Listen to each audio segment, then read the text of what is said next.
Good evening students. आज मैं आपको लेकर आया हूँ कालातीत चेक। कालातीत चेक क्या होता है इसके बारे में हम डिस्कस करेंगे।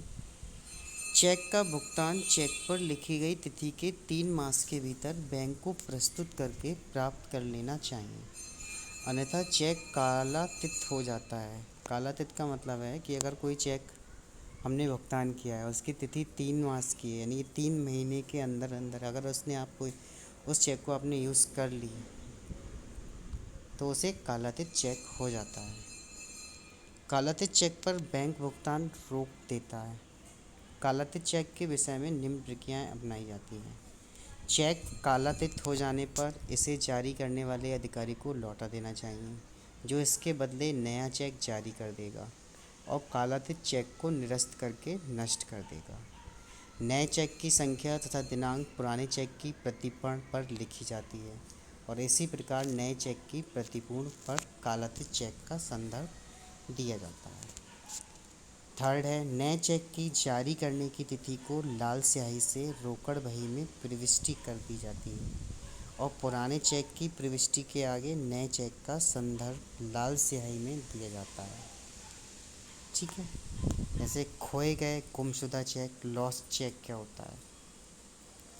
यदि किसी व्यक्ति को दिया गया चेक वास्तव में गुम हो जाता है तो वह व्यक्ति इसकी सूचना तुरंत वितरण अधिकारी को देगा। सूचना प्राप्त होने पर वह अधिकारी संबंधित ट्रेजरी बैंक को खोए गए चेक का भुगतान रोकने का आदेश देता है और ट्रेजरी बैंक से अग्रलिखित प्रमाण पत्र प्राप्त करता है। ठीक। जैसे कि प्रमाणित किया जाता है कि चेक संख्या 10 इतने रुपए जो श्री सचिन के नाम पर जारी किया गया था, वितरण अधिकारी की सूचना के अनुसार गुम हो गया है। उपयुक्त चेक का अभी तक भुगतान नहीं हुआ है और आगे को भी प्रस्तुत किए जाने पर इसका भुगतान नहीं किया जाएगा। ट्रेजरी बैंक, दिनांक और हस्ताक्षर कोषाधिकारी एजेंट। तो सुविधा के लिए उपयुक्त प्रमाण पत्र वितरण अधिकारी स्वयं बनाकर ट्रेजरी बैंक के हस्ताक्षर के लिए अपनी सूचना के संग भेजता है और उपयुक्त प्रमाण पत्र प्राप्त हो जाने पर वितरण अधिकारी नया चेक जारी कर देगा और नए तथा खोए गए चेकों के प्रतिपण पर संदर्भ प्रविष्टियां कर देगा।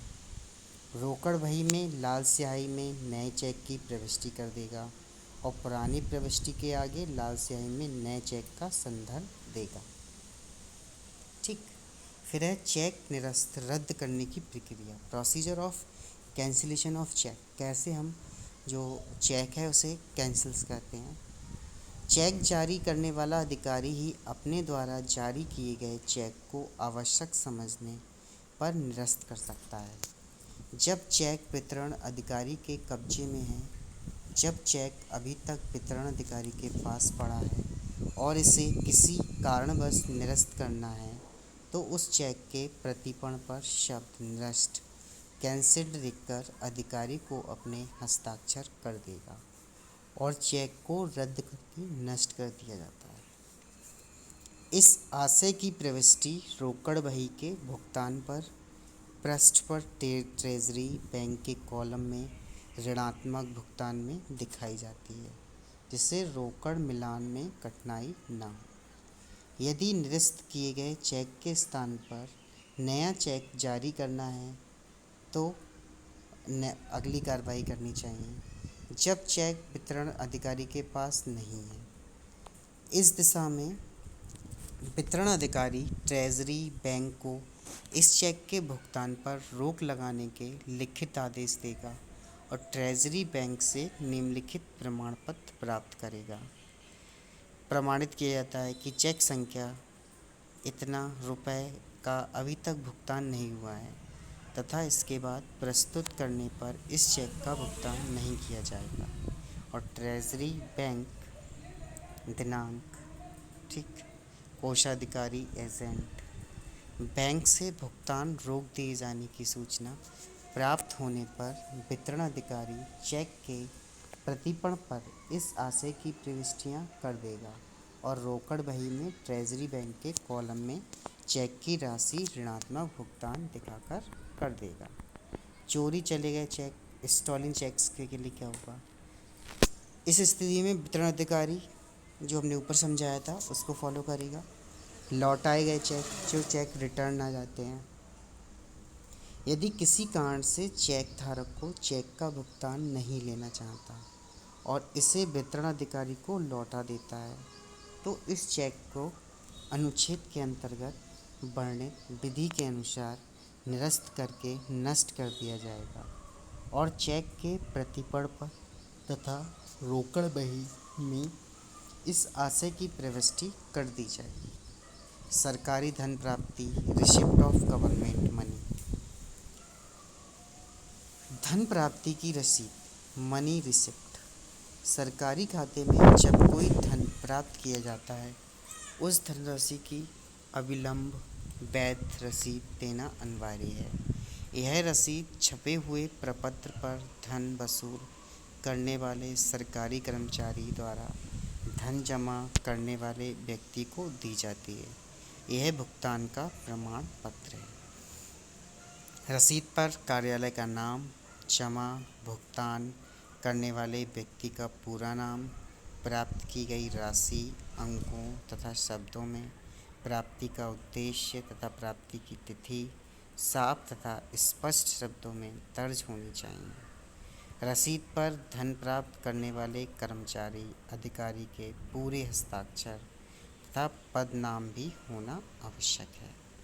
रसीद पुस्तक, रिसिप्ट बुक। धन प्राप्ति की रसीद सार्वजनिक कार्य लेखा प्रपत्र 3 पर दी जाती है। एक रसीद पुस्तक में 100 रसीदें दुप्रति में छपी होती हैं, डुप्लीकेट, और मशीनी क्रम संख्या पड़ी रहती है। दोहरा बैक टू बैक कार्बन लगाकर रसीद तैयार की जाती है ताकि जमाकर्ता वाली रसीद के पीछे भी भुगतान का पूरा विवरण उभर आए और बाद में रसीद में कोई गड़बड़ ना हो सके। रसीद की मूल प्रति ओरिजिनल धन जमाकर्ता को दे दी जाती है और कार्बन प्रिंट वाली दूसरी प्रति मूल अभिलेख में रह जाती है। इन सरकारी रसीदों पर रसीदी टिकट नहीं लगाया जाता। ये रिसिप्ट जो रसीदी टिकट लगाते हैं, रसीदी द्वारा प्राप्त धनराशि का अंदराज उसी दिन रोकड़ बही में होना आवश्यक है। यह वितरण अधिकारी का दायित्व है, जो डीडीओ का दायित्व है। रोकड़ बही में धन प्राप्ति की प्रविष्टि के सामने उसे तिथि सहित अपने लघु हस्ताक्षर करने चाहिए। रसीद प्रपत्र का नमूना पृष्ठ 193 पर दिया गया है। निम्नलिखित स्थितियों में रसीद नहीं दी जाती: स्थानीय बैंक शाखा पर जारी किए गए निजी चेक की भुगतान होने तथा रसीद नहीं दी जाती। बिल या वाउचर से कटौती करके प्राप्त राशि की रसीद नहीं दी जाती, क्योंकि उपयुक्त बिल या वाउचर में इस कटौती का उल्लेख रहता है। यदि कटौती से प्रभावित होने वाला व्यक्ति रसीद के लिए आग्रह करता है तो रसीद दे देनी चाहिए, परंतु रसीद में यह स्पष्ट उल्लेख कर देना चाहिए कि राशि किस बिल में से काटकर प्राप्त की है। फिर है निविदा form, tender form. Tender form की बिक्री से प्राप्त धनराशि की अलग अलग रसीद न काटकर कुल बिके फॉर्मों के मूल्य की एक रसीद बना दी जाती है। टेंडर के साथ ठेकेदार द्वारा जमा धरोहर राशि, अर्नेस्ट मनी, को अलग रजिस्टर में दर्ज कर लिया जाता है। टेंडर खुल जाने पर अस्वीकृत टेंडरदाताओं को उनकी रकम उपयुक्त रजिस्टर पर रसीदी टिकट लगाकर तथा हस्ताक्षर कराकर लौटा दी जाती है। अवर अभियंता द्वारा सरकारी धन की प्राप्ति के स्रोत, जो हमारा अवर अभियंता होता है उसके द्वारा कैसे, money receipt by JE on behalf of deputy. विभाग में कार्यरत अवर अभियंता प्रायः निम्नलिखित स्रोतों से सरकारी धन प्राप्त करता है। सभी धन प्राप्ति की उसे वैध रसीद काटनी होती है और सरकारी नकदी 3 दिन के भीतर निकटवर्ती ट्रेजरी अथवा अपने खंड कार्यालय में जमा करवानी होती है। निरीक्षण गृहों व डाक बंगलों का किराया व बिजली का शुल्क। ठीक। पुराने बेकार व टूटे हुए औजारों मशीनों की नीलामी से प्राप्त धन। स्टॉक के फालतू सरप्लस सामान की बिक्री से। अनावासीय भवनों कार्यालयों आदि के परिसर में उगी घास की नीलामी से। नहर पट्टी सड़क तथा सरकारी भवनों में सूखे तथा गिरे हुए वृक्षों की बिक्री से तथा फलदार वृक्षों के फलों की फसल की नीलामी से प्राप्त धनराशि। सरकारी कार्यालयों में साइकिल स्टैंड तथा कैंटीन का ठेका उठाने से प्राप्त धनराशि। उपर्युक्त मद 5 में वर्णित स्रोत से प्राप्त धनराशि पहले संबंधित विभाग की ही प्राप्त करता है, परंतु अब यह वन विभाग के कार्यक्षेत्र में है। अवर रेवेन्यू की रसीद पुस्तक रिसिप्ट बुक इशूड टू जे। जैसा कि अनुच्छेद में हमने वर्णन किया, समान रसीद पुस्तिका में प्रत्येक रसीद 2 प्रतियों में छपी होती है। यह रसीद पुस्तिका वितरण अधिकारी के पास होती है, जो रोकड़ बही कैश बुक भी रखते हैं। रसीद कार्बन पेपर पर लगाकर 2 प्रतियों में तैयार की जाती है। प्रथम प्रति भुगतानकर्ता को दे दी जाती है और द्वितीय प्रति कार्यालय में रिकॉर्ड के रूप में रखी जाती है। सरकारी धन प्राप्त करने के अधिकार कुछ स्थितियों में ऐसे अधिकारियों को भी दे दिए जाते हैं जो वितरण अधिकारी नहीं होते और रोकड़ बही नहीं रखते। अवर रेवेन्यू इस वर्ग के अंतर्गत आते हैं। ऐसे अधिकारी जिनके पास रोकड़ बही नहीं होती, उनकी रसीदी पुस्तक 3 प्रतियों वाली होती है। अवर रेवेन्यू सरकारी गतिविधियों के अंतर्गत जो धन प्राप्त करता है, उसकी प्रविष्टियां संबंधित खंड या उपखंड अधिकारी, जो वितरण अधिकारी होता है, की रोकड़ बही में की जाती है। अवर रेवेन्यू कार्बन लगाकर रसीद की 3 प्रतियां एक साथ तैयार करता है। प्रथम प्रति धन जमा करने वाले को दी जाती है।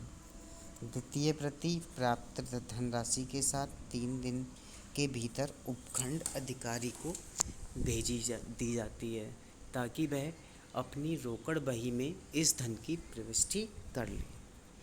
तीसरी प्रति अवर रेवेन्यू के पास अभिलेख में सुरक्षित रह जाती है। उपखंड अधिकारी अवर रेवेन्यू द्वारा भेजी गई द्वितीय प्रति के आधार पर अपनी रोकड़ बही में प्रविष्टि कर लेता है और अवर रेवेन्यू से प्राप्त धनराशि की रसीद देता है। इस रसीद का प्रपत्र भी वही होता है। ठीक। जो अवर रेवेन्यू की रसीद का है, परंतु उपखंड अधिकारी की रसीद पुस्तिका 2 प्रतियों वाली होती है। अवर रेवेन्यू उपखंड अधिकारी से प्राप्त रसीद को अपनी रसीद पुस्तिका में तीसरी प्रति के पीछे चिपका लेता है, जिससे यह प्रमाणित हो सके कि उसके द्वारा प्राप्त धन उपखंड अधिकारी के पास जमा हो गया। निरीक्षण के समय उच्च अधिकारी अवर रेवेन्यू की रसीद पुस्तिका की भी जांच करते हैं और तृतीय प्रति पर अपने लघु हस्ताक्षर करते हैं।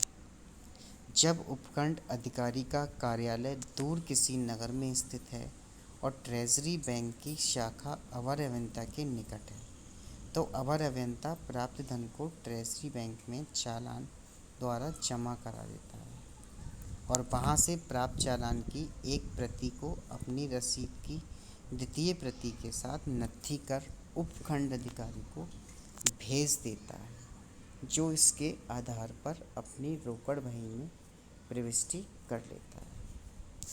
अगर एग्जाम्पल के तौर पर मैं बात करूं, दिनांक 23/8/1986 को दरियापुर उपखंड कार्यालय के परिसर में उगी घास की नीलामी शर्तों के अनुसार श्री घासीलाल भैंसवाले के नाम पर स्वीकार की गई। उसके द्वारा जमा 510 मात्र बोली की कुल रकम हेतु सरकारी रसीदें बनाई। प्रपत्र संख्या 3 धन प्राप्ति की रसीद सरकारी रसीद।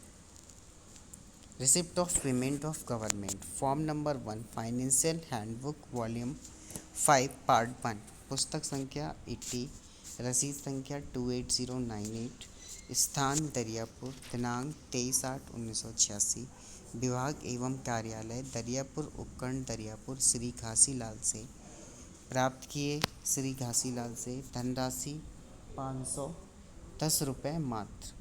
कार्य के लिए उपखंड कार्यालय परिसर में उगी घास की नीलामी की कुल रकम।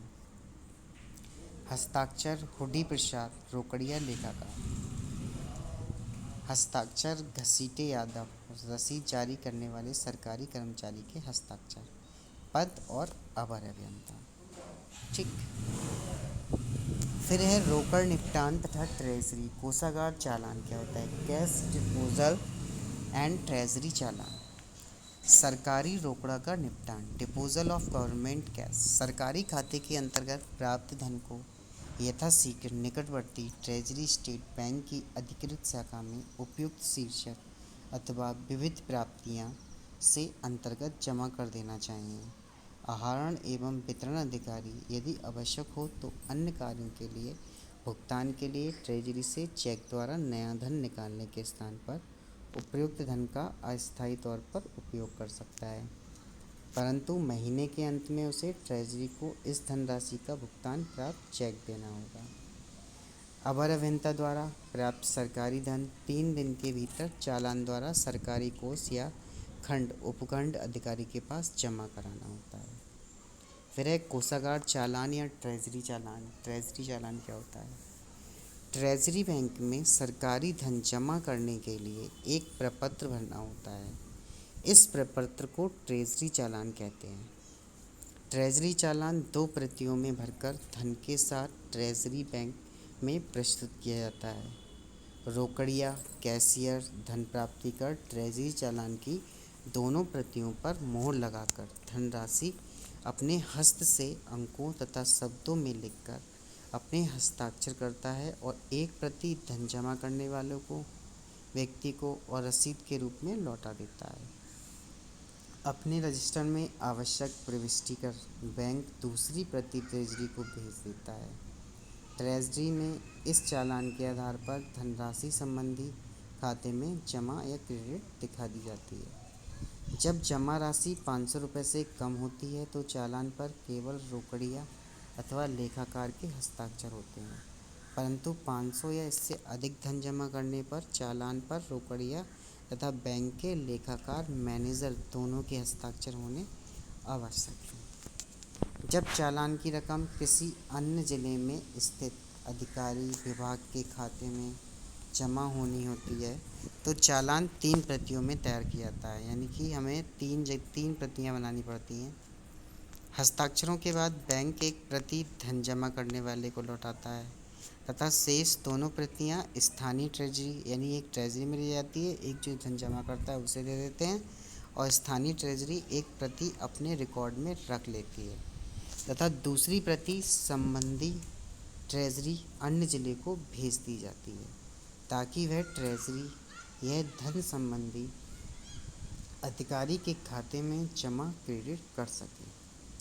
जब अवर अभियंता ने सरकारी धन ट्रेजरी बैंक में जमा कराना हो तो इसे भी चालान की 3 प्रतियां भरनी चाहिए। एक प्रति अपने अभिलेख में रख लेता है, दूसरी प्रति अपने आहरण वितरण अधिकारी को भेज देता है ताकि वह डीटीओ अपनी रोकड़ बही में इसका अंदराज कर ले। तीसरी प्रति ट्रेजरी के रिकॉर्ड में रखी जाती है। ठीक। ट्रेजरी चालान में ट्रेजरी चालान भरने की विधियां कौन कौन सी विधियां हैं? तो संबंधित विभाग के खाते में धन सही जमा हो जाए, ट्रेजरी चालान ठीक से भरना आवश्यक है। चालान भरने की विधियां निम्नलिखित हैं। पहला है, चालान फॉर्म में सबसे ऊपर PC छपा हो रहता है। P अर्थात प्रोविंशनल राज्य खाता और C अर्थात सेंट्रल केंद्रीय खाता। धन जिस सरकार के खाते में जमा होना है उसी अक्षर को चिन्हित कर टिक कर देना चाहिए। फॉर्म पर छपे ट्रेजरी, सब treasury, reserve bank, state bank शब्दों में उपयुक्त शब्द रहने दिए जाते हैं। और शेष काट देने चाहिए। चालान फॉर्म पर 6 कॉलम होते हैं, जिनमें पहले 4 कॉलम धन जमा करता भरता है तथा शेष विभाग ट्रेजरी द्वारा पूरे किए जाते हैं। तो ये चालान की विधियाँ थी। अब हम इससे आगे वाले जो टॉपिक्स हैं वो नेक्स्ट लेक्चर में डिस्कस करेंगे। Okay students, thank you.